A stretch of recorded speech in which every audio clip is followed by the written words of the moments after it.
Hello, everyone.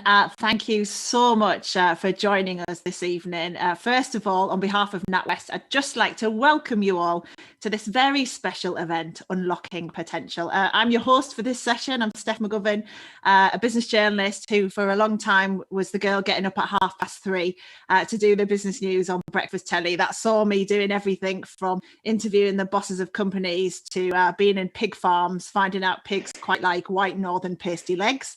I was actually bitten live on air by a pig once, one of those moments in my career where I didn't know what to do because its teeth just went through my welly and it clamped to my leg live on air. And I was like, I can't kick a pig on national TV. What am I going to do? So that was my job for a long time, and forever talking to business leaders and people at various stages in their career. And what was fascinating for me was just, talking to people about the kind of gender disparity in business and what we can do about that, which is why it's so exciting to be part of this event, because we've got some fantastic panelists for you. So yeah, long time at the BBC, now jumped ships to Channel 4 where I'm doing a daily show called Steph's Pack Lunch.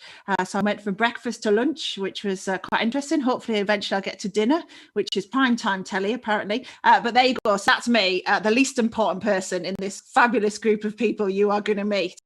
So today, the focus of our debate is about women and leadership. And I want you to come away from this session just really with a sense of what skills we need to help young women or any women to help develop them and push the boundaries in their workplace or whatever point they're at in their career. And we're going to take our inspiration today from sport, and in particular women's cricket, because to celebrate women's international cricket, we're going to look at how cricket as a sport can help women to develop leadership skills. Because, I probably don't need to tell you how there are so many skills in sport which are so transferable to so many different jobs that we have. Now, NatWest is, of course, no stranger to the business of sport, having been a supporter of cricket now for 39 years. In 2017, NatWest became the shirt sponsor for the England cricket women's, men's, disability and visibly impaired teams. The same year, the bank became the official charity partner of Chance to Shine, which is the children's charity that gives young people the opportunity to play and learn through cricket. And we're going to be hearing more about their fantastic work very shortly. So we've got two panel sessions for you today with a little 5-minute break to nip to the loo or whatever else you need to do in between the two. Now, let me tell you, both panels have got some fantastic women from the worlds of business and sport, all people who are going to give you so much you can take away and adapt to your own lives, whatever job you may have. And we would love you to get involved in this chat. So you will notice that there is a chat function at the bottom of your screen. You can submit questions via that, and please do, because we would love to make sure we answer as many of those as we possibly can. Also, it would be really nice if you shared your thoughts on social media, if you use the hashtag Unlocking Potential. That, of course, helps everyone to see things that have been said and keep the conversation going after we come off air, because it's important that we don't just talk about it in this moment. It's really important we leave the session and we try and bring this conversation into whatever it is we're doing. So the first panel session is going to be looking at the Chance to Shine research and the role that cricket can play in helping girls to develop leadership skills. And then we're going to discuss the opportunities that we need to be made available to girls as well as boys, to be honest, to help develop female leaders of the future. So let me tell you who we have on the panel. So we've got Laura Cordingley, who is Chief Executive of Chance to Shine. In April 2018, Laura started as the new Chief Exec of the company, having previously worked at the Mayor of London's office as Assistant Director, responsible for Team London and volunteering and sport across the capital. We have Kate Cross amongst us as well, England women's cricket player. She plays for Lancashire Women and also for the Sapphires, a right-arm medium fast bowler and a right-handed batsman. She was the first woman to be accepted into Lancashire's Cricket Academy back in 2006. In April 2014, she was one of the 18 women to be awarded the first professional contracts by the ECB. Shauna Brown is also with us, England women's rugby player. Shauna's played English Union rugby, represents Harlequins women. She made her debut for England's national team in 2017 against Canada. And Shauna represented England in the hammer throw event at the 2014 Commonwealth Games as well in Glasgow. This is a woman with many talents, let me tell you, because she's also been a gas engineer, a firefighter, and a commercial diver. So yeah, if that doesn't make you feel inadequate with what you've done, nothing will. But no, so yeah, brilliant to have them. Also, Anna Kessel is here, MBE. She's the editor of the Daily Telegraph Women's Sports section. Anna is a British sports writer and journalist. In 2019, she joined the Telegraph in this groundbreaking new venture created to dedicate sports coverage for women across all Telegraph channels. She's a co-founder and former chairperson of the UK football charity Women in Football, which lobbies against sexism in the game. And The Independent described her as a fearless adversary of sexism in their list of the 50 most influential women in sport. So there we are. That's our panel for this session. So much experience there, coming from all kinds of different backgrounds as well. So Kate, let me start with you first of all. Because the thing that I'd really love to know, that I know lots of people have probably asked you about, is how's it been in lockdown, not being able to play, and how have you been keeping yourself busy? Yeah, it's not been easy, and I'm pretty sure I'm not the only person that will say that throughout lockdown. But yeah, cricket was one of the first sports to get cancelled because obviously we were just coming into the summer and we're all fair weather players, so we don't like playing when it's cold. So yeah, it was difficult, but thankfully we've got some cricket on. There was a lot of ups and downs, a lot of cancellations of series, and the West Indies Cricket Board stepped in at the last minute and came over probably about a month ago now, and we finished the series last night. So it's crazy to think that we're playing cricket at the end of September, and I'm hoping the ECB don't think that it can carry on because it was too cold. Yeah, and what did it feel like getting back playing? Unfortunately, I didn't play, so it was particularly tough for me as well, being part of a summer where I've not played any cricket. My job is to play cricket, and I've pretty much trained now for 12 months straight, so that's been mentally quite tiring. However, I know for the girls that did play, it was like the icing on the cake, really. It'd been, like I said, there'd been a lot of ups and downs, so to finally get something on, it was really important because we'd had a World Cup in Australia in February. And the final of that World Cup, there was 86,000 people at that event. And so we felt like there was a real momentum behind the women's game, and COVID came in and ruined that. And so we felt like it was really important that we had to get women's cricket back out there and visible again. And so hats off to the ECB, to Sky, to BBC for getting it out there and showing the game. Yeah, and hopefully things will only improve now in terms of being able to play, like you say, and getting back out there, because it must be pretty surreal if you're trying to train but not knowing when you might play again. Yeah, and it was frustrating as well because you saw a lot of men's teams getting back out there sooner than the women's were, and it felt like a lot of the women's stuff immediately got cancelled before there was even talk of could it be, if the men were playing, why were the women not playing? And even for us, it was frustrating that we played 2 months after the men had started. But I think it was just so important that we did get something back out there, because if we'd have gone 6 months without it, it would have just been a real shame for the fans that we're starting to grow, and all the players as well, because we work hard and we want to be able to showcase what we can do. Yeah. And Shauna, I mean, it's the same for all sports at the minute, isn't it? It's just such a different way of, I guess, training and playing. Yeah, it's the toughest part at the moment is just remembering everything. So it's remembering the distance and remembering when we do have to wear masks, but actually sometimes we can take them off if we're doing certain exercises. It's keeping up with being on the right side of the law. And so at the moment, rule of 6, but then that doesn't apply to sporting, like organised sports. And it is keeping on top of everything and trying to make sure you're doing the right thing, even in terms of your social media, and like you want to be seen to be doing you want to do the right thing and sort of put it out in public that you're supporting, that we're all about keeping each other safe, while still sort of looking after our mental health and still keeping us engaged with sport and our hearts and passions. And that's what we want for the future. But at the moment, it is riding the wave, in it together. Like we're all going through it, and hopefully getting to the end of it to a point where there might be a new normal. We might have our old normal, who knows? But it's riding the wave at the moment, and hoping we come together, come through it at the end, and get back to playing full contact, having people in the stadium. And as Kate said, like, our fans are growing, and we want to give them something to watch. We want to give them something to talk about. We want to give them something to aim for as well. So it'd be nice to keep the momentum going, rather than just that dead halt on it and sort of people just not wanting to watch anymore. Yeah, because that is where the inspiration and, getting more fans and more people seeing you as more role models, and more potential players in the future. Shauna, can I ask you though as well? I mean, I read out your CV there, or even just a part of it. Can you just talk me through this journey of all, I mean, because you're young as well. So how have you done this? You've had all these different jobs. You've competed at, international level in 2 different sports. Talk me through this journey. I mean, young, it depends how old you are. I talk to some people now and they're like, oh, you're old, you're 30. I'll say words and then I feel old, and like I'll refer to things in the 90s and they go, oh, I don't know what that is, but you feel really old.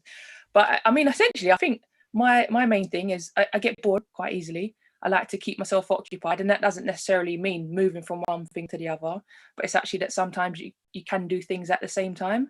And then my other secret is I don't have children. So I've got loads of time. If I want to leave the house, quickly go to the shop, I can quickly go to the shop. Like, I don't have to plan and make sure I've got babysitters and make sure I'm back at a certain time. So that's, at the moment, it is a big bonus for me. But I like to keep myself busy. I relish in a challenge, and especially if I have a go at something and I'm not any good at it, it's like, then, right, I'm on a personal mission. I'm not going to be beaten by not being able to do a handstand.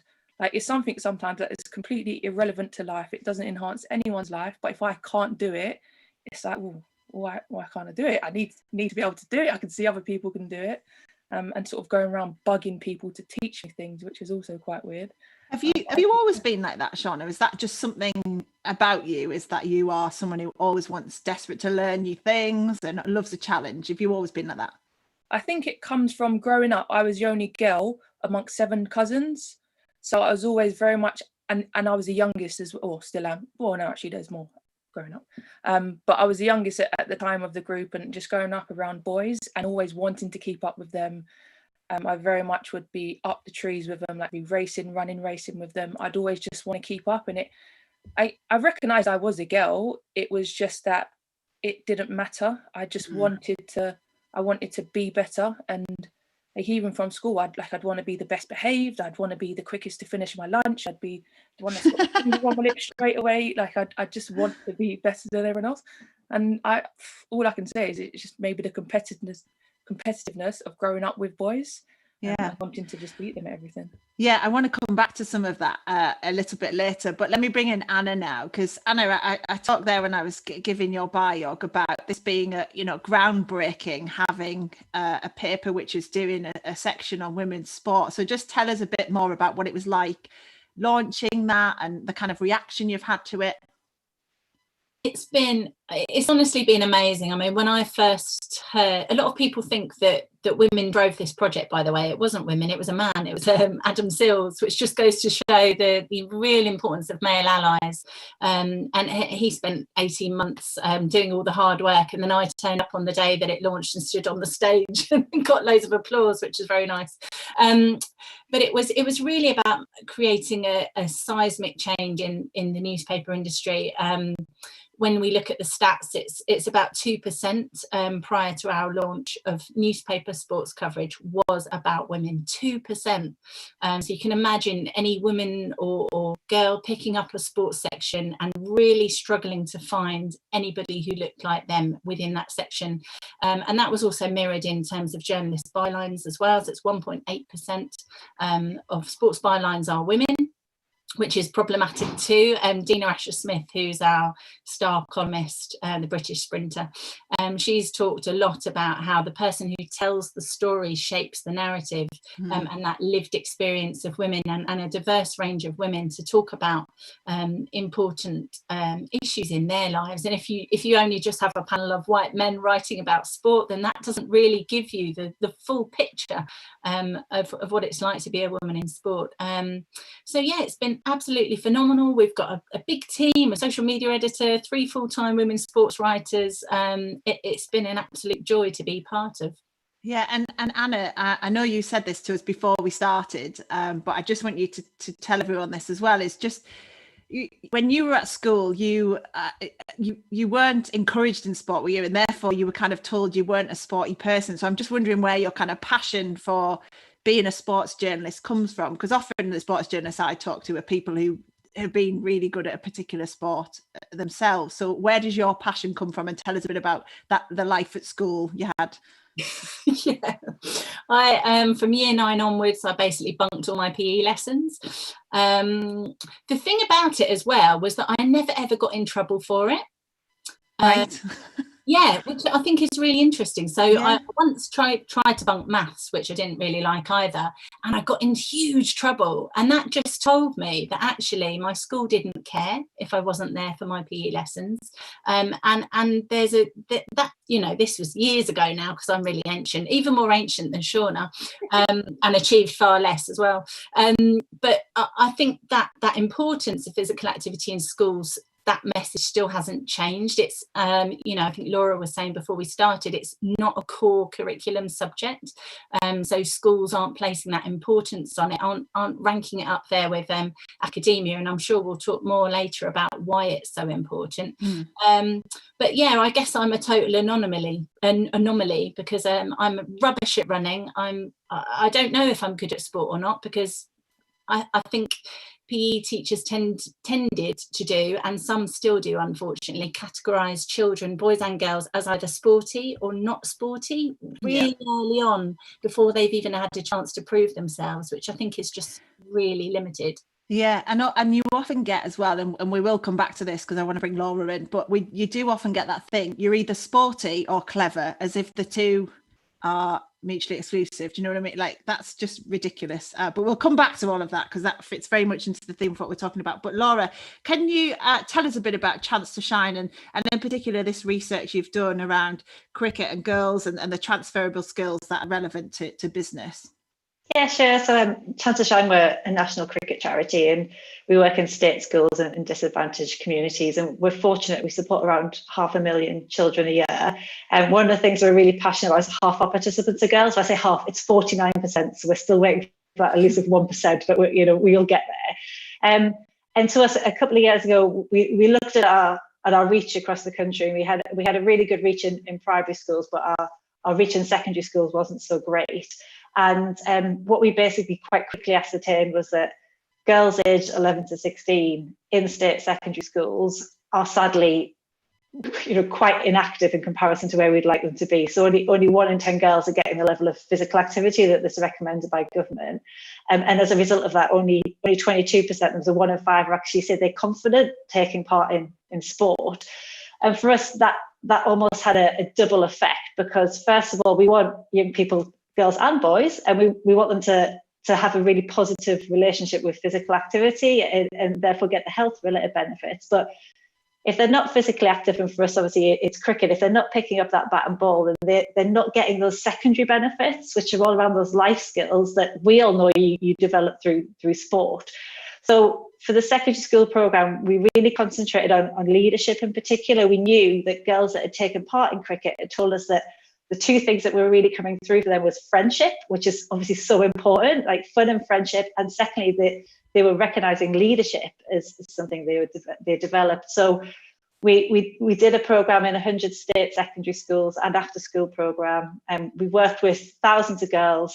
We helped them really explicitly develop their leadership skills as part of taking part in cricket. And essentially, what the independent research told us was that in addition to being more physically active as a result of taking part in the programme, they also developed key leadership skills in resilience, creativity, confidence and adaptability, and they were statistically significant gains as a result of taking part in that programme.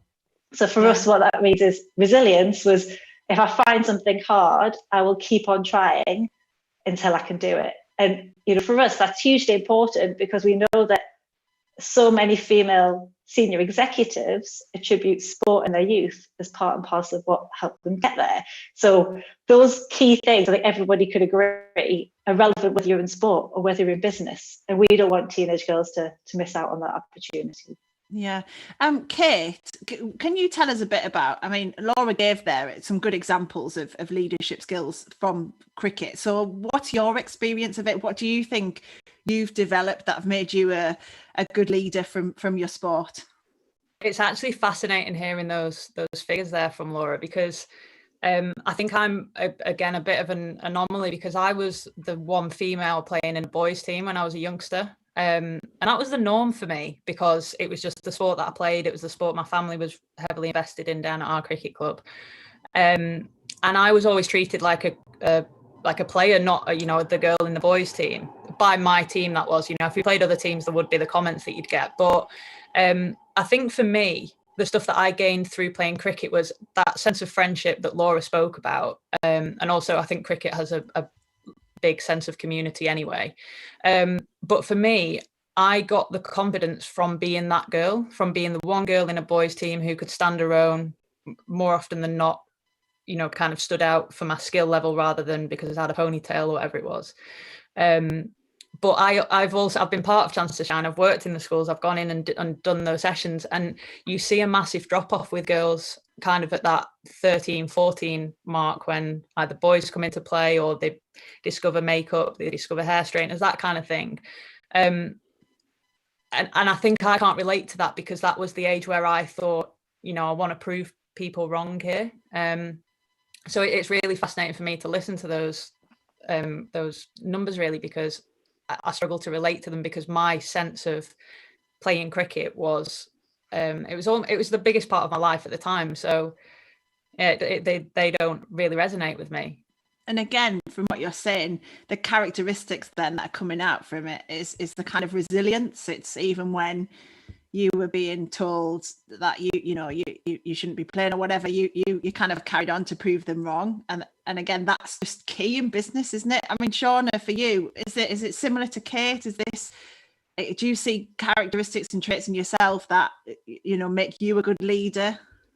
I relate completely to what Kate said in terms of being the only girl amongst boys, and that was very much normal. And as I said before, I think I attribute a lot of my characteristics now as to being that girl and wanting to keep up and wanting to prove myself to just be another person rather than a girl in a boys team. One of the things that surprised me about the Chance to Shine, one of your sort of headlines, was the creativity. It was sort of around 50%, and I would think, as females of that age, like, you'd sort of associate creativity with females, like, sort of in my eyes. But then it was so written down, it was creativity, new ideas, and not having new ideas, and not sort of wanting to put out new ideas. But like, I wonder, is it not projecting new ideas? So they've got them in their head, and I relate to this in terms of, like, I think things, especially in a team meeting or in big groups, and I don't necessarily put them forward because I either haven't got that confidence to think that they're the right things, or because I think, oh, if I'm thinking it, everybody must be thinking it, and it's probably a silly idea. So then that kind of relates to the confidence side of it. But it's about sort of moving forward and encouraging people. And I wouldn't class myself as a leader, but it's actually other people that suggest it. And I guess that's a part of leadership, in terms of you sort of just go on to, however you act becomes a role model as such. And us at Harlequins, we're not a fully professional female side of the club, but we have a professional setup in terms of, if you come and play with us, you're a role model by default, and you've got to sort of check yourself, and you've got to make sure you're being the best type of person. And sometimes that involves encouraging other people to come out of their shell. It might be that sometimes you encourage people to talk up a bit more, or like ask their opinion, because again, you get it across in my jobs, etc. There'll be people sitting in a meeting who generally say nothing throughout, like men and women, until you ask them their opinion. Like, everyone has thoughts. It's just whether they're sort of confident enough or happy enough to bring them out in certain settings. So that's when I think good leadership is actually recognizing, I know that Laura has thoughts on this situation because we've spoken about it one-to-one, but actually the part now where leadership sets in is just reassuring Laura that I want her ideas, no matter what her ideas are. I want to hear them, and then kind of let me be the judge of whether we're going to use them or not, but at least getting the variety of ideas and getting, that's why diversity and inclusion is important in terms of having different types of people. And that doesn't stop at skin color or gender. It's actually people from different socioeconomic backgrounds, people who've got 2 parents, 1 parent, people who have got parents who've never worked before. Like, you just have different ideas and different ways of looking at things. And as Anna said, in terms of Dina Asher Smith and how she can bring so much because of her experiences, it's just about having different ideas and different ways of looking at things. Yeah, it's so true, because that's what makes the world go round, is the fact that we are a really diverse world, and everyone's got different experiences, and they're all equally as important as each other, and it's about letting people have a voice, isn't it? And Laura, just from what Kate and Shauna were saying, it feels like part of the problem is we're not pointing out the skills that people are actually getting from sport enough. Like, we're not telling kids, actually, do you know, when you play whatever sport it is, let's say cricket, that you're actually being a brilliant team player, you're you're being resilient, you're being creative, and maybe we need to, because I just to give you an example from my experience, I do a lot of work with schools in tough areas in my hometown, which is statistically the worst place to grow up as a girl. And I hate that. It bothers me, because I think when you tell people they're from a bad place, you're doing nothing but just squash their aspiration. Anyway, that's another debate. And I was doing a session with a load of people who were classed as NEET, so they were the ones who weren't expected to get a job, carry on their education, or get employment or training. And I said to them all, what skills have you got? Write down what skills you've got. And they all just sat there like, we haven't got any skills. So I went up to one and I was like, right, what are we doing at the weekend? And one of the lads was like, I was playing football. And I was like, right, okay, that's got skills, write down. And they just didn't recognise that those were skills. And I was saying, do you know, like, loads of employers would love that, because you can do all these things. So, Laura, is there a sense that we're not doing enough I look like a floating head now, don't I? It's suddenly gone really dark. Apologies about that. I have got clothes on and I'm not just a head. I think it's just like a mime artist. So is that something that you're seeing as well? It's just maybe we're not talking enough to young people about what they actually have as skills. We just keep talking about qualifications. I think that's absolutely spot on. One of the things that we unashamedly set out for this program was to say, this is a program that's going to help you develop your leadership skills. And we wanted to measure, as part of this, how the girls could articulate that, because you're quite right that even all, girls and boys, quite rightly, teenagers and children of all ages that take part in sport, they can articulate the fun and enjoyment, but actually, it's not until you get older that you start thinking, well, actually, it was my confidence, it was teamwork, it was leadership skills that I was developing.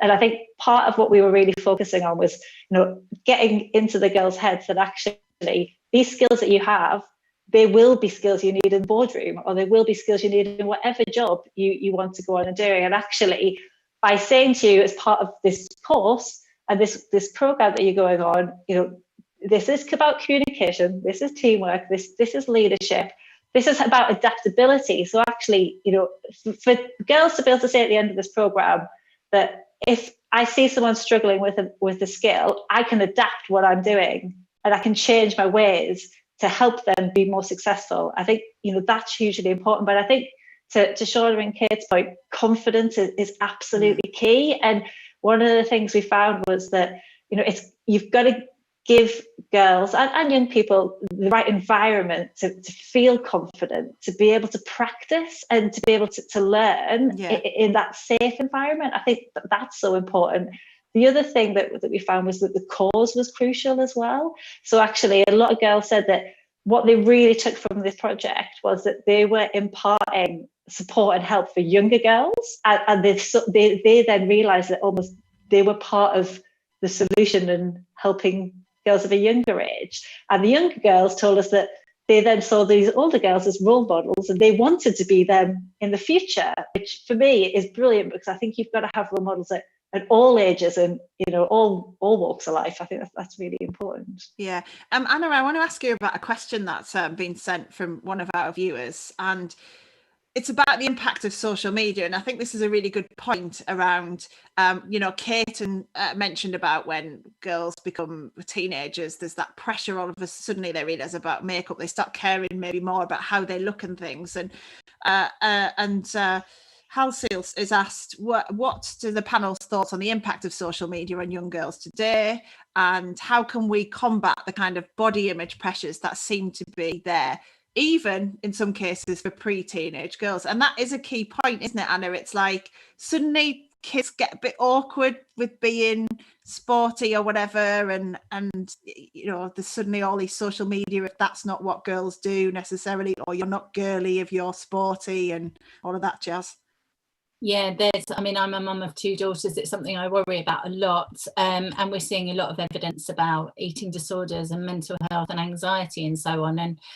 And we know that a lot of the barriers to girls not only engaging in sport, but continuing to do it through puberty and their teenage years are to do with body image. So, you know, sweating heavily in sport, or not having a sports bra to properly support their boobs and all these sorts of things, or how they feel in their PE kit. And if the PE kit's really horrific, or their PE teacher's forcing them to wear shorts and they're not allowed to wear something they feel more comfortable in, like maybe leggings or a baggy t-shirt. So there's a lot of challenges around that, but I think what's so important about sport and so powerful about it is that it allows women and girls to engage with their body or have a relationship with their body that is the complete antidote to everything that social media and society and culture is telling you. So society says, you know, you as a girl or as a woman are valued based on your appearance.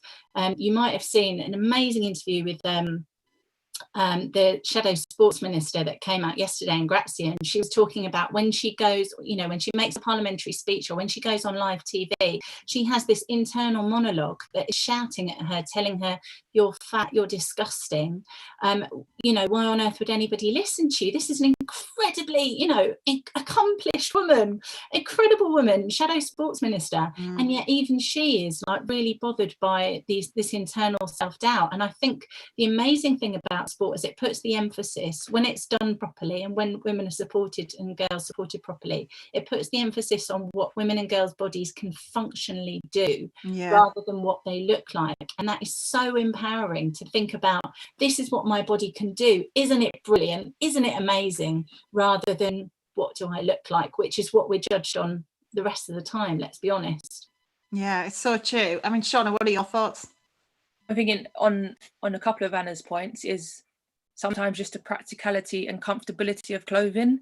The amount of times I'll go to the park with my nieces and nephews, and you just have a look at what the kids are wearing, and you've got boys in trainers and either shorts or tracksuit, and then you've got girls running around in a play park like with dresses and skirts on, but even worse, sort of sandals. And so sandals are like, they're not made to play in, they're not made to climb trees, and they can be quite uncomfortable. So now we're at a stage where the boys are running around happy, comfortable, because they've got their comfy clothes on. The girls are trying to keep up, but actually their feet are hurting, or their dress is coming up when they go upside down, etc.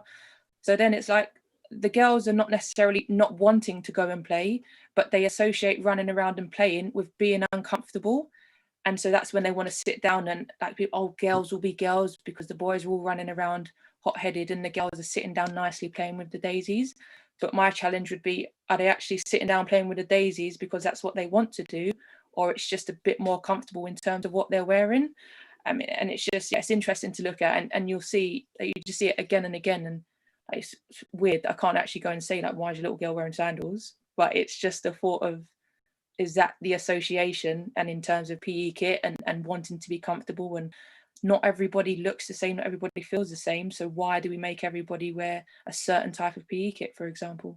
Yeah, that's a really good point. I mean, Laura, there's so much that you suddenly realise we should be doing as parents, within schools and clothing. That's a really key point by Shauna that I hadn't even thought of, to be honest. But stuff like that is where actually people watching, we can make a difference now on all of that. If you've got children, just thinking about stuff like that.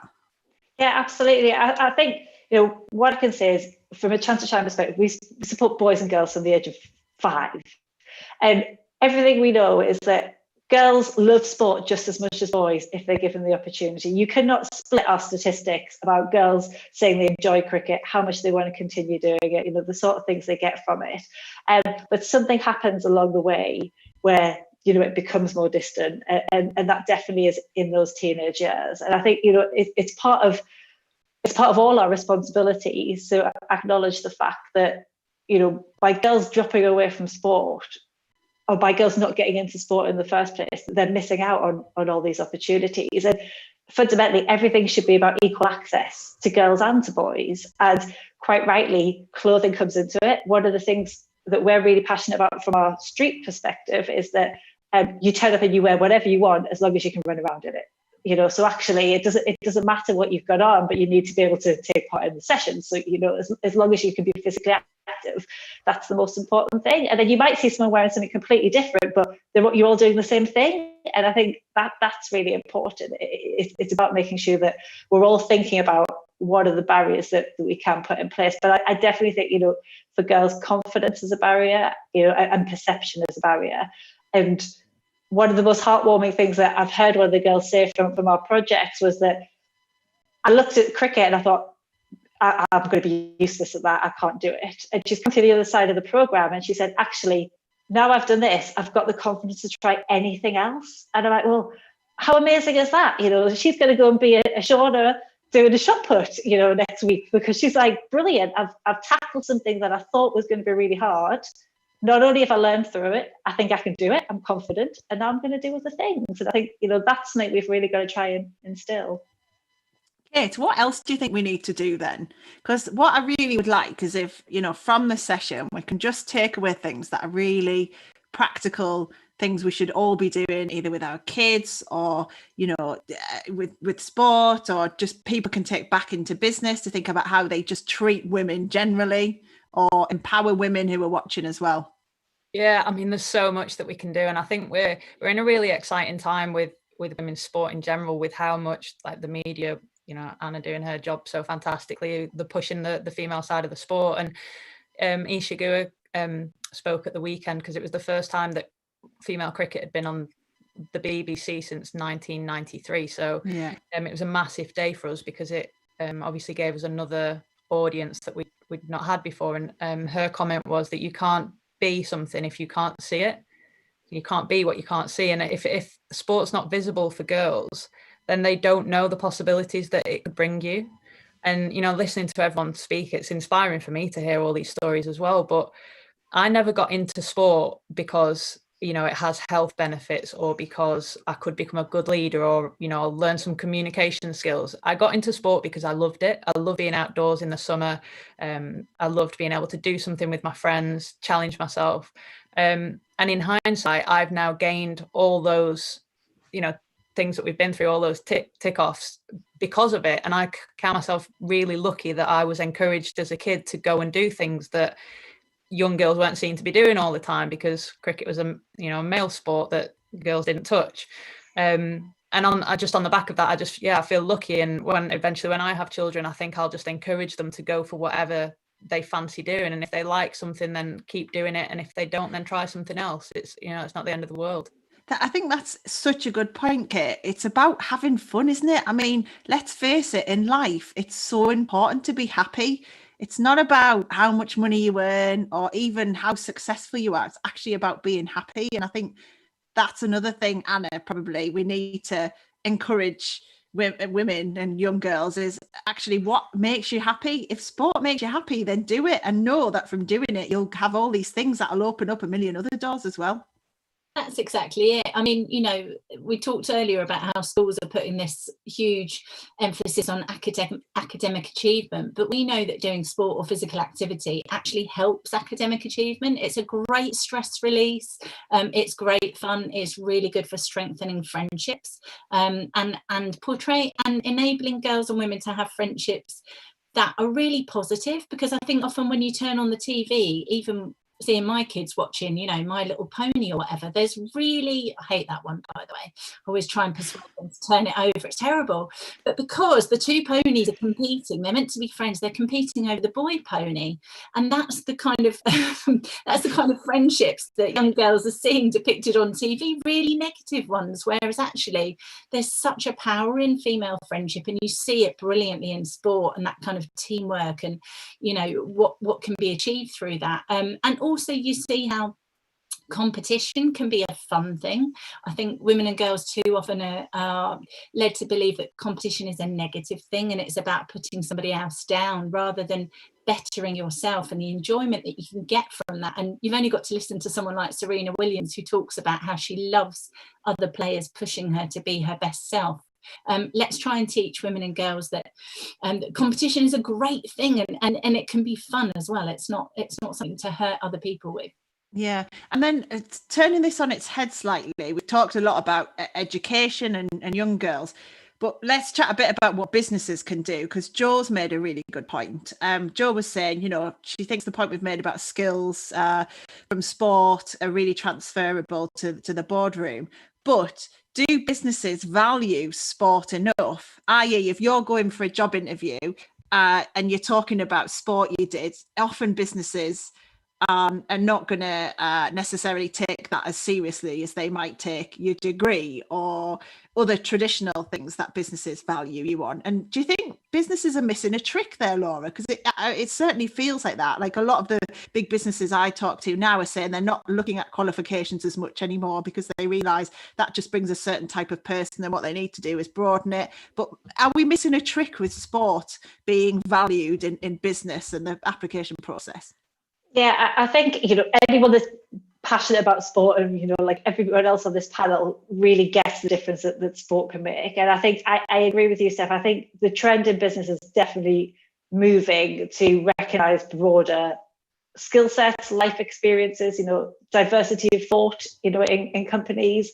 And we're certainly saying that sport can be seen as a differentiator for young people as well. So, you know, a young person that has academics but also has their sport experience, you know, they've done their education, but they've got these life skills that actually, you know, the trends, and everyone's saying, you know, in this digital age, actually life skills are going to be some of the most important skills. The ability to communicate, the ability to develop rapport, the ability to lead, you know, teams, whether that be remotely as we are at the moment, or physically, is going to be hugely important. And I think, for me, I just think, to be honest, business, health, you know, across all areas of our community, sport really should be underpinning most of it, because there's benefits, you know, across the nation in terms of what we could be achieving. Yeah. Anna, what are your thoughts on that, about what we can do to get businesses to take sport more seriously as, you know, something that gives you skills for a job? Yeah, I mean, they've got to look at the evidence. So there's this amazing report by EY, Ernst & Young. They looked at the women in their C-suite executive level. They found that 94% of the most senior women around the world in their global organisation had played sport to quite a high level. Over half had played it up to university level. That, to me, that evidence is absolutely staggering, and it shows what an impact sport has. And I think, you know, everybody on the panel has talked about it, that resilience, that bounce back ability. Sport is a really beautiful place to fail at. You're going out and practicing and getting things wrong all the time, and then you get used to getting the feedback from your coach, hopefully done in a supportive and encouraging, positive way, and you take that on board and try to improve it and go out again the next day. Whereas I think what we often find with women and girls is that we're expected to be kind of perfect. And when you're already underrepresented in a workplace, whether that's because of your gender or your race or any other characteristic, you already feel quite vulnerable, and you feel that you're not really allowed to make mistakes because you've got to really prove yourself to be there. And the wonderful thing about sport is it teaches you to be okay with mistakes and understand that that's part of the journey to reaching your sort of excellence. Yeah, there's a really good question as well from Fozia about it's Kate, I'll direct this one at you. It says cricket, for example, is not a female sport, especially in the South Asian community. What advice would you give to someone who wants to set up a sports club? You know, what are the 5 main objectives you would set to ensure girls participate? It's a really good point, isn't it, about different cultures can see sports differently, and it can be harder from girls from certain communities to get into sports. So what could people like Fozia do to change that? Yeah, I think, like you said, that's really important. I think it's something that the ECB are really trying to, they're really trying to make cricket inclusive for everyone. And the thing for me is that cricket is inclusive. You know, I've travelled around the world playing in different cultures, different countries, everything, you know, cricket is a common theme for a lot of people. So I think just go for it. And I think you'll really surprise yourself at how many girls might be interested in joining that. And then suddenly you've got a sense of community because you've got a group of people who have that common goal, who enjoy what they're doing, who, you know, learn a new skill and find out that they're good at something like we were talking about earlier that might encourage them to go for something else in life as well. So, I mean, I'm not very good at all the boardroom stuff. I've been a sports person for most of my life. So, innovation is probably not my thing, but I would never say don't do it because it hasn't been done before, because they're the amazing stories that we hear all the time. And like Chance to Shine's a perfect example of that. I know I mentioned earlier that I've been part of that team that tried to help deliver the cricket stuff to the girls. But I remember when the 1 millionth girl came through our door, and I'm sure when that was set as a goal, the team thought it might not be achievable or it might not happen for 10 years, and it happened quickly. And so I just think never limit yourself with, you know, what you want to do, because more often than not, I think you'll surprise yourself. Yeah, and it's so true. But Kate, can I just say one thing as well? You're very self-deprecating in the fact you say you're not a boardroom person, you're not innovative. You are. You're innovative in how you play. And that's another thing, is I think we need to make sure people like yourself, like Shauna, recognise that actually, if I was employing now a business, I'd want you, because I know that you would know a million things we need. You'd know how to be innovative. You would know what it's like to be work under pressure at the highest level. And so I think it's, you know, people like you, Kate, we need you to be more confident too about how when your career ends, which I'm not saying anytime soon, by the way, but you can go into any other job. I don't think this is just about young people, is it? This is also about people like you knowing that there's a place for you in business. I'd love to see you running a company. You're articulate, you're clever, you know. Anyway, I'm blowing smoke up your bum. It's a job offer, Steph. I know, yeah. I mean, when I set up a business, Kate, but do you know what I mean? I think, Laura, that's important as well, isn't it? I'm conscious of time, so we need to wrap things up, but it's really important our, you know, role model as women know that their value is transferable to so many things. Yeah, I think it is. And I think, you know, what Kate was saying about, you know, just getting on and doing. I think, you know, I can give you a really great example of one of our street projects in London that's a girls project that has a huge number of girls from South Asian backgrounds. Their coach, Saba, is also a lawyer.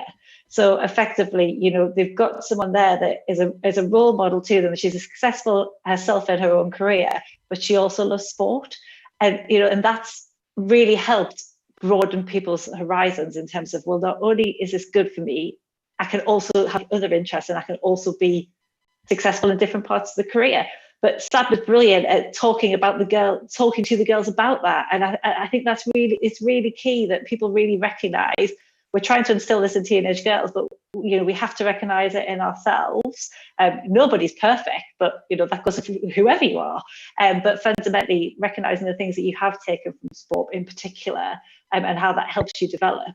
And for me, honestly, I find nothing more rewarding than girls and boys being able to tell me, you know, what it is about sport that they love, but what it is that's made them who they are. And I think Yeah. that's amazing. Yeah, exactly. So just to wrap things up, can each of you then give me your kind of sentence? I'll allow you 2 sentences if you need them, to just kind of what you want people to take away from this. Shauna, do you want to kick us off? I guess I'd go back to my statement about thinking about what your children are wearing when you're going out to play, to make sure they're comfortable and can enjoy themselves. And then the second thing would be just your language, in terms of when you're looking at or describing a girl, using typical like our beautiful, pretty, and sort of the feminine terms. And when you're talking about boys, always referring to like roughy, tufty, that's what boys do. But actually just thinking about them as people and as individuals, and not necessarily assuming a gender when you're talking about sort of, I don't know, being a doctor or solicitor. It's just thinking about your words a bit more. Yeah. Anna? I love the United Nations stance, which is that sport can change the world for women and girls. And I think that's really exciting. They don't just mean within sport, they mean the entire world. They believe that it can challenge that gender equality gap that we see manifest itself across life. And it's because of all the things that we've talked about today. So I'd love parents and teachers to really go away with that sense that sport is important. It's not just about whether you want your daughter to be a professional footballer, cricketer or rugby player, that it's going to give them skills for life, regardless of where they never play sport again. It's going to change their lives. Great. And now you're not very good at doing the 2-sentence thing, either of you two. See if Kate and Laura can manage it. That's all right. I'll keep it really sweet then. I think the enjoyment factor for me, I think if you enjoy what you're doing, then you're going to go back to it and you're going to reap rewards for that. Yeah. Laura? I think it's about opportunities. So encouraging girls to take many opportunities in sport, but also in business, and being themselves, having the confidence to be themselves. Yeah, amazing. Well, thank you so much, guys. It's been absolutely a delight to chat to you. And if you're feeling inspired after all of that, which I hope you are, do have a look at NatWest's Dream Bigger programme. It helps women aged 16 to 18 to develop transferable entrepreneurial skills. And the aim of all of this is, of course, to help prepare young women for the future world of work. And then hopefully this will improve the number of women we see in those board level jobs in business. So that's Dream Bigger. If you just Google it, and then you can get signed up and let your family and friends know about it too. So we're going to have a quick break now, and then we will be back for our second panel session. I'm going to turn some lights back on in this room so I don't look like a floating head anymore. But please, in your own way, I'm going to do a little round of applause. Everyone at home, if you could do that as well, for Shauna, Anna, Kate and Laura. Thank you very much.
Hello again, everybody, and welcome back for this second panel session. We've got another fantastic group of women from the world of sport and business who've all broken boundaries in their area of expertise as well. We're going to be finding out how they got to the top, how they overcame the challenges that they might have faced along the way, and also get their advice, which is always helpful. And again, I really want this to be a session where you take stuff away from it and can apply this to whatever it is, whatever job you've got, whatever kind of situation you're in, and hopefully encourage more women to climb the ladder and get to the top, because we definitely need more of them. And again, just a reminder, please do send in questions during the session at any point. If you just use the Q&A function at the bottom of the chat, you will then be able to send us questions and I can see them and throw them to our panelists. Now, many of you will know that NatWest's Chief Executive, Alison Rose, is the first female CEO of a national bank in the UK. And I actually remember breaking the news of her getting a job on BBC Breakfast in my previous role. You know, you'd never break the news of a man getting a boss of a bank, would you? But this was such an incredible move that it made the headlines that day. And in 2019, she was asked by the government to look into barriers that prevent women becoming entrepreneurs, which resulted, of course, in the Rose Review. And while the UK is one of the best places in the world to grow a business, women are half as likely as men to be involved in starting one. And that was some of the findings that were found for it, included the barriers, included fear, the lack of role models, and women feeling that they just don't have the right skills and experience. So we want to put this right. We want to change this. And so our panelists in this session are all women, as I say, who've broken boundaries and got to the top of their field. So we have Claire Connor, who's the former England captain. Claire Connor is set to become the first ever female president of the Marylebone Cricket Club in its 233-year history, and is currently the director of cricket for the England and Wales Cricket Board. We have Liv Conlon. Liv has started 2 successful businesses from scratch, built a £1 million brand in her teens, and won 10 national and international business and entrepreneur awards. Liv now uses her own success and experience to help other entrepreneurs become leaders in their sector. Ebony Rainford-Brent. Ebony is a former English cricketer who was the first black woman to play for the England cricket team, winning the 9th ICC Women's World Cup in 2009. And since retiring from cricket, Ebony's gone on to become the first director of women's cricket at Surrey County Cricket Club. And of course, many of you will recognise her as a pundit and broadcaster. And I have had the pleasure of interviewing Ebony on the telly several times as well. So those are our panelists. I think let's get straight into the chat. And Claire, I just want to chat to you first of all. Can you give us a kind of whistle-stop tour of your leadership journey? Because you really have, gone all the way through to the top, and it'd be great to know how you did it. I'll try and make it whistle-stop. Yeah, it's great to be here, Steph.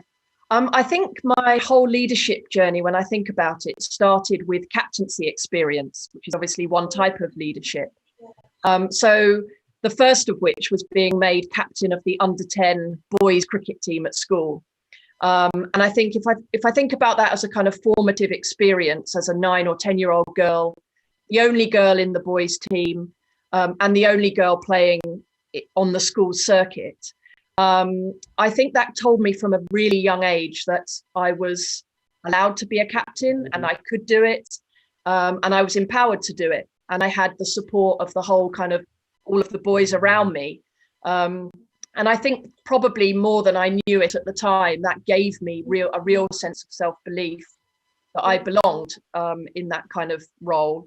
From there, I have captained lots of different teams, hockey teams, county hockey teams, and then going on to be England captain from quite a young age as well. So I was made captain when I was 23, and I captained England for 6 years, and had a lot of success and failure in that role, which, as we know, kind of sport gives you hopefully in equal measure. Sometimes you get more of the failure than the success. And now as a sports administrator, I find myself, around the board table. I'm chair of the ICC, the International Cricket Council's Women's Cricket Committee, and have been for 7 or 8 years.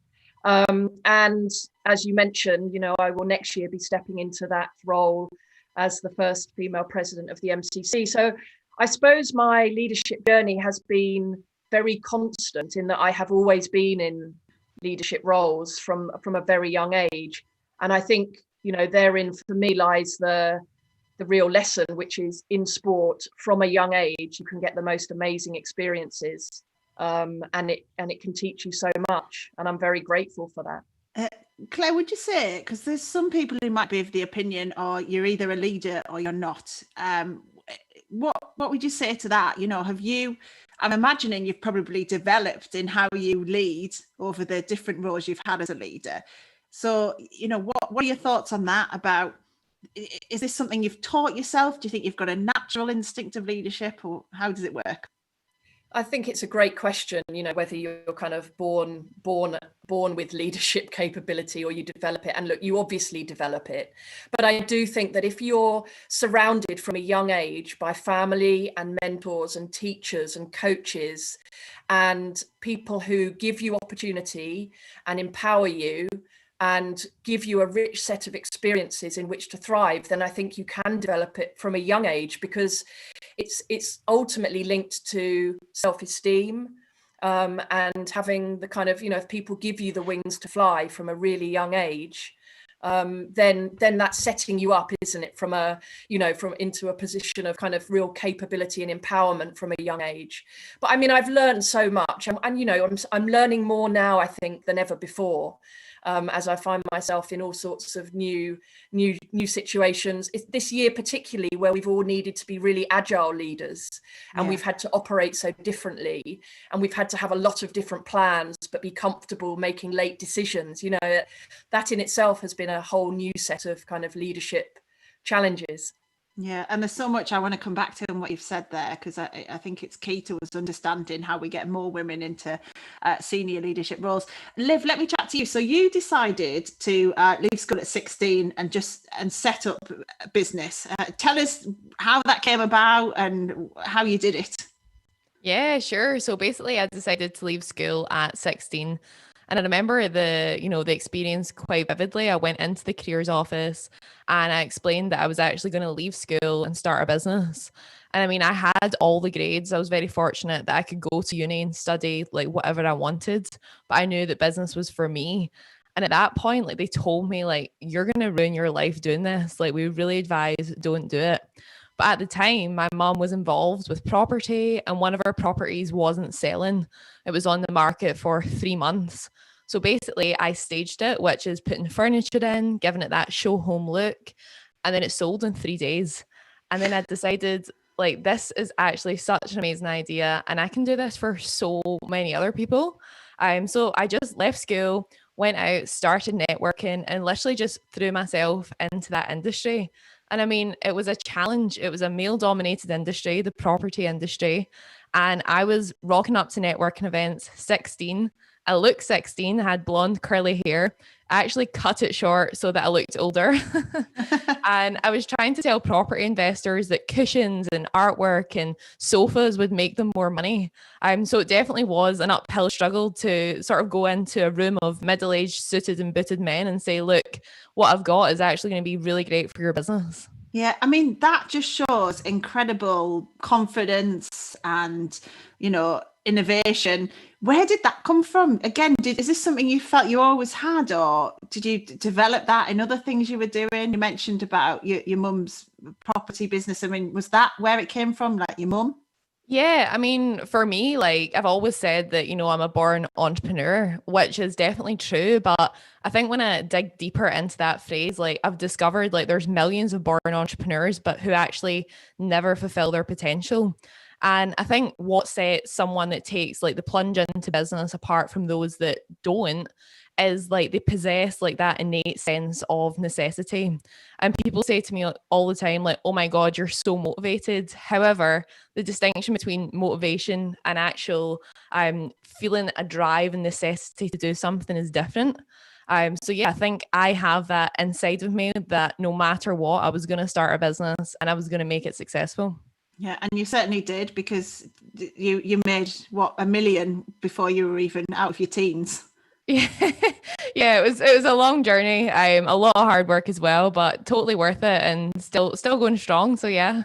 Yeah, and I want to come back to some of that, because I think, you know, it can look incredibly glamorous and sound like it's been easily achieved, but there is a lot of graft, and I imagine a lot of, you know, sweat that has gone into where you've got. So we'll come back to that. But Ebony, I mean, you're a woman who's done firsts as well. We, you know, mentioned there in your biography.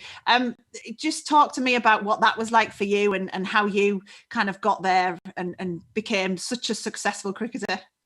Yeah, well, I relate to Claire, or Connie, as I call her, in terms of sport, giving you a bit of a platform, a resilience, maybe a sort of way to develop some of those sort of skills that when life throws things at you. But in terms of leadership specifically, I may be on the reluctant side. I was massively a reluctant leader, didn't believe that I didn't see myself in any way of someone who could lead. And this is where opportunity and people who believe in you becomes really important. An example would be our chairman, so a guy called Richard Thompson at Surrey. I remember he asked me, you know, I'd love you to get involved in the club somehow. And it was very informal. And he said, oh, write some ideas down on paper. And I remember just being so like nervous of just even sharing my ideas. So I didn't, I avoided it. And I got an email from his secretary saying, sorry, I think, you know, Richard's awaiting the paper. So I was like, okay, cool. Stayed up all night, wrote a vision of what I'd love to see and how I think it could be implemented, and sent it. And he then, I didn't realize, but sent it around to the board. And I got a call saying, look, we need to talk to you. These ideas are great, your plan and your strategy. And it kind of ended up being a bit of a whirlwind. I got pulled into the club. Then the role manifested as a director of women's cricket, and then I joined the board. But what I would say is that, you know, I look back at that moment, and if it wasn't Richard as an advocate, who he spotted something and thought there was leadership potential there, and then our other chief executive, I wouldn't have gone down that route, because I didn't necessarily believe I had that skill set or that purpose. And I would say even now, like as you grow in and you realize how much is to do with understanding people and influence and culture and all those sort of other areas, you know, I have to be honest, it wasn't something I thought I was capable of, but now I'm sort of starting to relax into that. And now I will walk in and bang the doors down and, you know, try and make change. So it's important to people who are not quite believing yourself. Make sure you get yourself around good people, because it makes such a difference to our journeys. It's really interesting, Ebony, hearing you talk about that, about you not recognising the skills you had as a leader in yourself, because Kate Cross, obviously cricketer as well, was saying a similar thing, that, you know, she didn't realise what she was doing made her a leader. So there's definitely a sense that we probably need to make sure we tell sports people, whatever age, that so many of their skills are relevant as a leader as well, isn't there? Yeah, there's so much to pick out. And even now I see it in other people as you get sort of to a position where you can help others. And that identifying and telling somebody, you know, that's a very good skill. And also you should develop it, work on it, cultivate those skills. That whole process is so important. And this is where the sort of women debate comes in, because as you still walk into rooms and there's still so few females in that space, but then you know how much talent and capable women you see, that has got to change. So it's important that all of us, when we see somebody or recognize somebody who just has a little burning thing going on, that we support them and encourage them to make that move, because we know women don't put themselves forward as much. Yeah, and which leads very neatly onto something I wanted to ask Claire about, actually, which is about champions in your career and mentors. I know, for example, in my career, that's what made the difference, was just someone who saw something in me, who believed in me, which I didn't necessarily see myself, but then gave me that confidence. Claire, how key have mentors or people championing you been in your career? Yes, I think they definitely have. I think they've been quite sort of informal kind of relationships. And I think for me, they definitely started with my parents. I was very lucky that the education they gave me and the teachers, I mentioned earlier, teachers and coaches, and my family, I think, provided a huge kind of foundation for that self-belief and sense of, you know, if I think of my first real cricket coach. He said to me, if you're good at, if you're good enough to play in the boys' first 11, we'll pick you. And he worked really, really hard with me to make sure that I could be good enough. And so I think having those people with that kind of belief and belief in you, and some people are lucky that they have those people, family or non-family members around them, and some people don't. So there is probably a bit of luck involved in all of that. A really key person for me when I was a teacher, I was an English teacher when I wasn't like Liv earning £1 million by the age of 19 or 20. I was a poorly paid teacher trying to play cricket for England and make ends meet for a long time. And the headmaster at the time, well-known writer and leader in education, Dr. Anthony Selden, he became a mentor and gave me some really good advice and some hard advice. And so, yeah, there's definitely people along the way. But I think Evs makes a brilliant point is, and you said it, Steph, as well, with Kate Cross, young women or women, and probably young men too, don't see themselves as leaders. And probably from a female perspective, that's because the stereotype of a leader is generally we've grown up to see them as being men. Yeah, and so therefore we haven't felt that we're in that space. Yeah, and it comes back to that kind of language issue of, if you're a girl who's a leader, people are like, oh, she's bossy.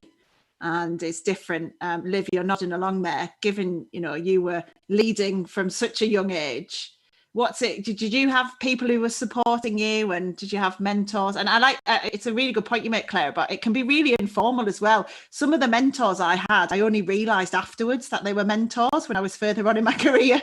Yeah. So Liv, what are your thoughts?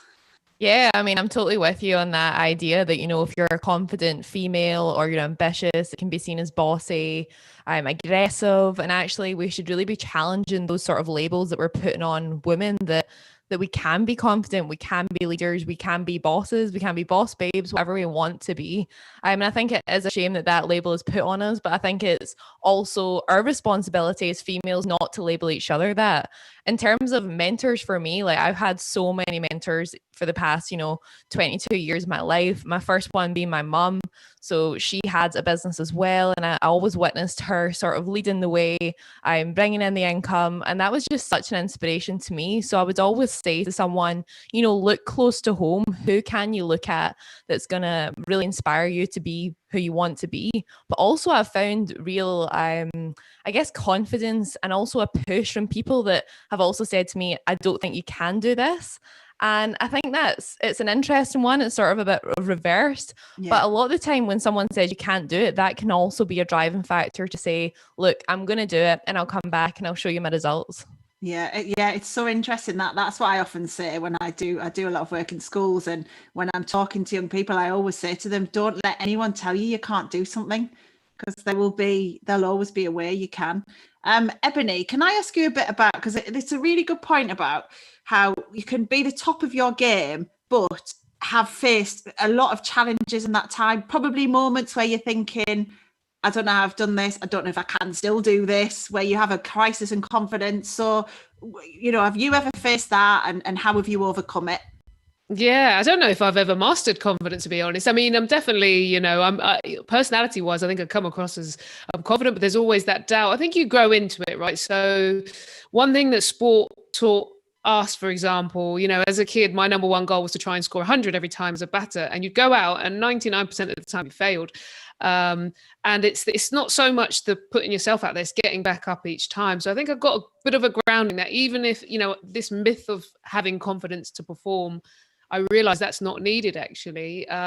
It's more about a resilience and a courage to come back is a more important value. And then the other thing, I suppose, is just constantly working on yourself. That's why your network is so important. I've got so many great friends and family members and people around who they just keep encouraging you and reminding you that the point of all this is to just make an impact and make your use of your skills the best that you can. And so when you start to look at the big picture like that, I think it becomes less about my confidence and who I am, and it's more, what are we trying to do? What are we trying to achieve? And that takes it away. When you're in a team environment, it's less about, oh my God, I'm so rubbish and I didn't score any runs. It's actually, right, can I contribute to the team? Can I get over this and be courageous enough to come back and try and help the bigger purpose? So I would definitely say, look, confidence is something you work on, but I think confidence is a myth now. Not a myth, there are times we feel great, but actually that's not the condition for me to turn up every day, is being in a great place. It's more about, I value having courage to come back and trying again. Yeah, that's a really good point. Claire, what about yourself? What are the kind of big challenges you faced and how have you overcome them?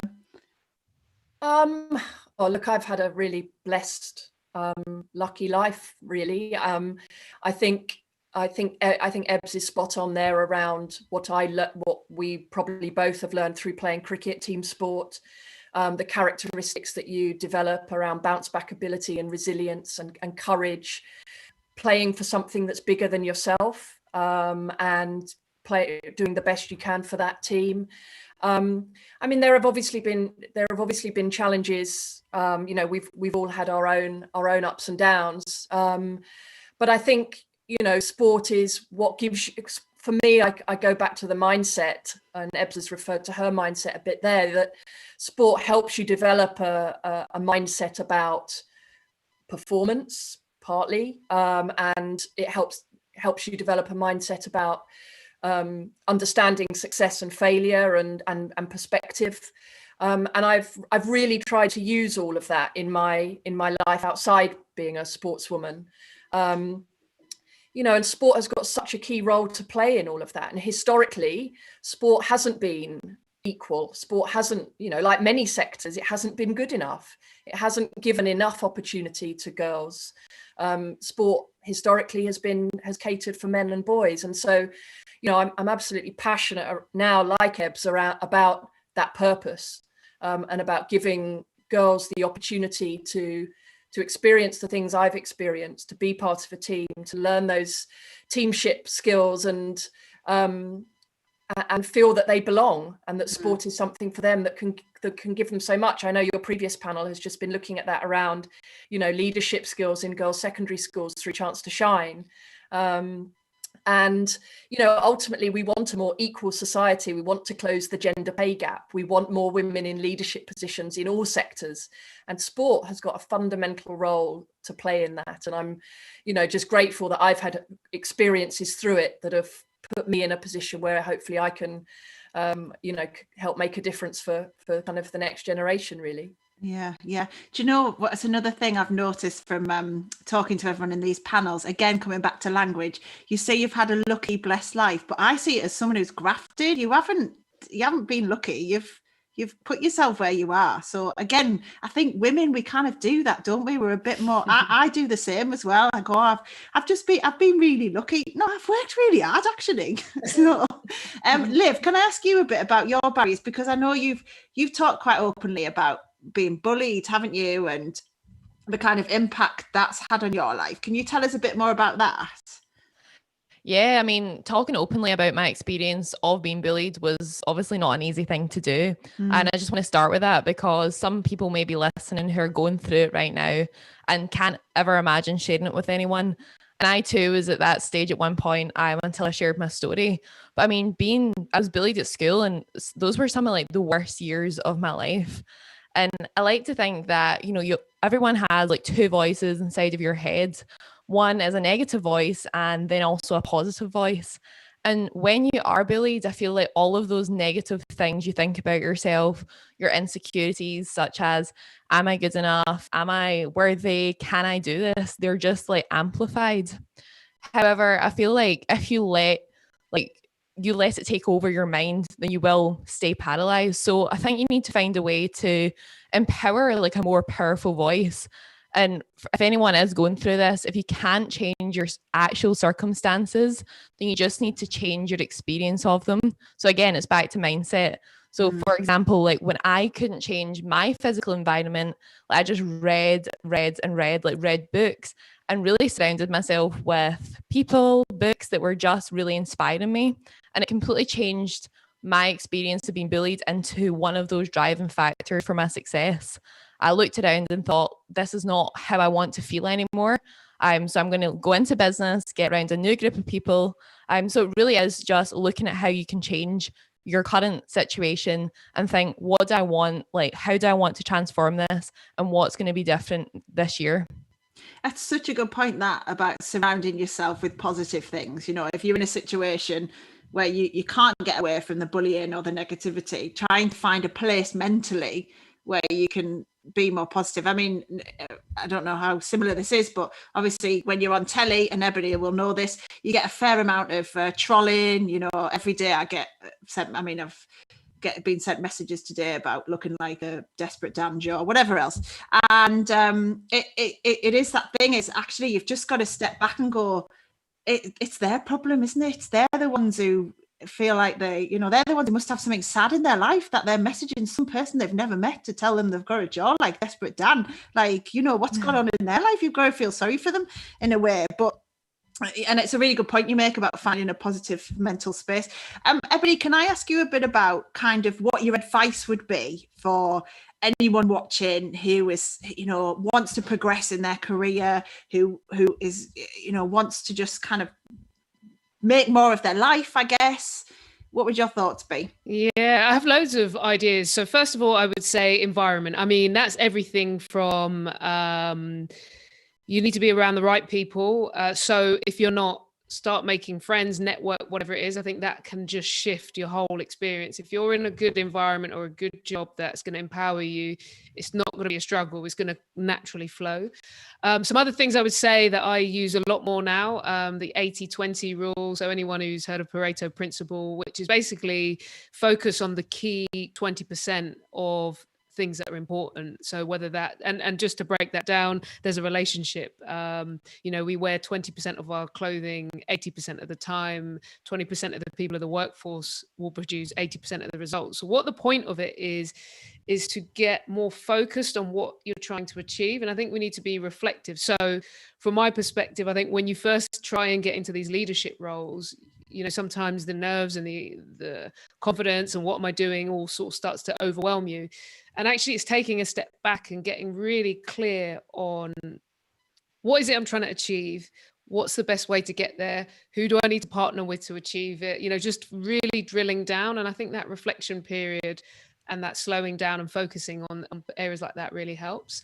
I'd also say be yourself. So I remember the first time I walked into the boardroom, and being the only woman, you're thinking, I have to deliver my pitches in a very alpha male way. And, you know, I was a bit out of sorts for a while because I was thinking, well, this is not me. I don't want to project myself like that. And I remember reading one of Karen Brady's books.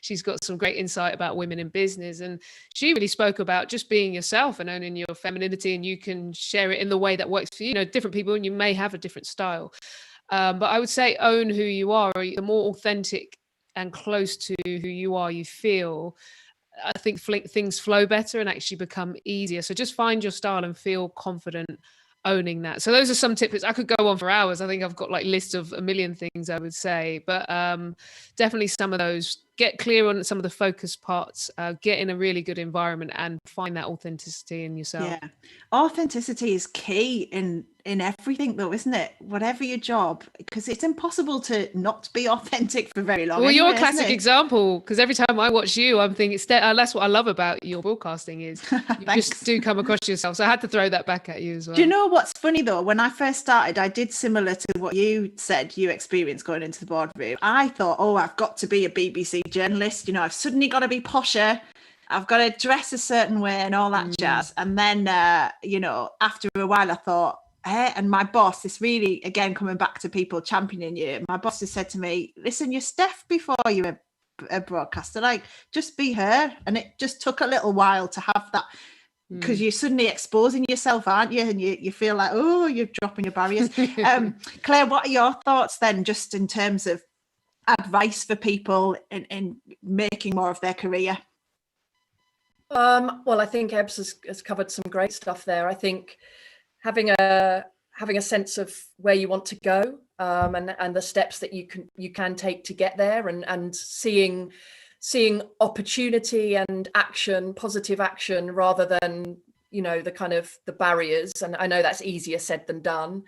I think what I would say to young women at the moment is to be really excited, because I think the world is changing so quickly, and the difference I certainly feel, not as a young woman, but I suppose nearly a middle-aged woman now, I think it's a really tangible movement in all sectors. You know, obviously I work in sport, but probably your industry, Steph, and yours, Liv, you know, the world is changing, and the evidence, if people read, you know, I would also encourage young women to read and look at that evidence about the role that they can play as a young, capable woman in making a difference. And that all organizations now, after this pandemic, more than ever, are going to look for diversity. They're going to look for representation. They're going to look for humility. They're going to look for a real sense of equal opportunity. And so that is so exciting for young women now. So I would urge people, and I know we're in challenging and sometimes dark times and negative times, but I think particularly for young women, and that's what, you know, we're talking about women in leadership and decision-making positions here, is to be excited and to make your mark, and like you said, don't let anyone tell you that you can't do it, because there is so much evidence now of the difference you can make. Yeah. Liv, do you want to add anything to that from your experiences? Yeah, I mean, I totally agree with what Claire was saying there. I think we're in a different age for females, especially when I even think when I was at school, like the difference now, the sort of programs that are available to young women to start a business, to do something different with their life than the traditional route is very exciting. And I think, we're just going to see so many more female leaders rise. For me, if my advice would be, if you do want to start a business, no matter your age, I mean, I started my very, very first business at 13. I mean, there really are no limitations, but I would just focus on what excites you. And I think it's probably the best sort of piece of advice I've ever been given, is just do something every day that you love. And it sounds very basic, but when you get to a level where you're doing this day in, day out, I mean, for 4 years, I worked 18-hour days, 7 days a week. So you need to find something that you feel drawn to, but that also helps others, because from that place of service, if you're serving someone in some way, whether it is your team, your clients, whoever that is, then that's going to totally pull you to wherever you want to go. Yeah, it's about the getting satisfaction from what you do, isn't it? Ebony, can I ask you a bit about, I know diversity, you do a lot of work around diversity, and we've been asked a question actually by our viewers watching, just about what can be done to elevate and amplify women and girls of colour. Yeah, it's a big area. An example would be, so we've just started the ACE program, which stands for African Caribbean Engagement Program, specifically in cricket. We went out looking for talent. I think that was the thing that we realized our game didn't have enough females of color in it, especially from the Black community. And we went looking, and, you know, what was interesting is we found quite a few boys, fewer girls, and, you know, they're now in an academy, and we're working on, and we're doing a lot of work in the community to try and build pathways and opportunities. The thing that I would say is, you know, it's really important that people have a lens on that there is value in these communities. I know from growing up, obviously, as a Black girl in South London, where it was very diverse, the amount of talent that it always plagued me that I saw missed or not get that opportunity because they didn't look like what, you know, fits into the systems that we have. So I think it needs to be, one is creating the opportunities, which are, you know, Connie and Claire just made that point, is that for a woman of color, for a Black person at the moment, there is a revolution happening. So, you know, I'm saying to young kids, you know, that it's changing. There's space being made. People are becoming more open and open-minded about looking for diverse teams. But the other thing is creating that pathway and creating that visibility. You know, the young kids that we've got on our ACE program already, we've got some of the young girls, Natasha as an example, was already inspiring other girls who are now seeing a young Black girl coming through and thinking, oh, maybe that could be me. So, you know, that role model piece is important. Visibility is important. Champions, you know, I'm using my voice as much as I can. I keep banging on everywhere I can. If you will let me, I will come to your organization and talk about it. But I just mean that, you know, voices out there amplifying what is possible is inspiring. I know when I was a kid, for example, Denise Lewis was someone that, you know, there weren't Black women playing cricket. So I didn't see that.